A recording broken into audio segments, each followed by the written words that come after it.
Azərbaycan Qida Təhlükəsizliyi Agentliyi tərəfindən Sağlam Məktəbli layihəsi çərçivəsində ümumi təhsil müəssisələrində maarifləndirmə tədbirləri davam etdirilir. Məktəblilər arasında sağlam qidalanmanın təşviq olunması, qida təhlükəsizliyi anlayışının təbliğ edilməsi və şagirdlərə qida təhlükəsizliyi vərdişlərinin aşılanması məqsədi ilə həyata keçirilən layihə çərçivəsində 2025-2026-cı tədris ili üzrə növbəti görüş təşkil olunub. Azərbaycan Respublikası Qida Təhlükəsizliyi Agentliyi tərəfindən Sağlam Məktəbli layihəmiz davam edir.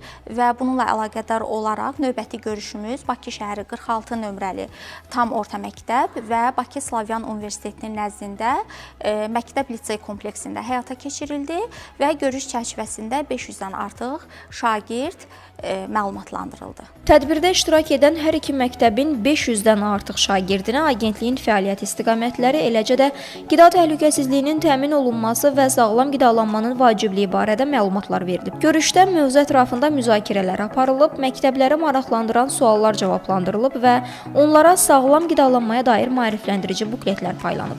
Mən qazlı sular içə bilmirdim, yəni əvvəldən su içirdim. Prosta fast foodların yanında dadlı olsun deyə şirəli içkilər içirdim. Daha çox şirəli içkilərdən su, daha təbii məhsullar içmək lazım olduğunu öyrəndim. Tövsiyə edirəm ki, sinif yoldaşlarıma da, dostlarıma da daha az istifadə eləsinlər bu qidalardan.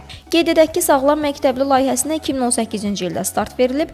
Layihə çərçivəsində hər il ümumi təhsil müəssisələrində şagirdlərlə qida sahəsində müxtəlif mövzularda görüşlər keçirilir. Agentlik tərəfindən belə görüşlərin davamlı olaraq təşkil edilməsi planlaşdırılıb.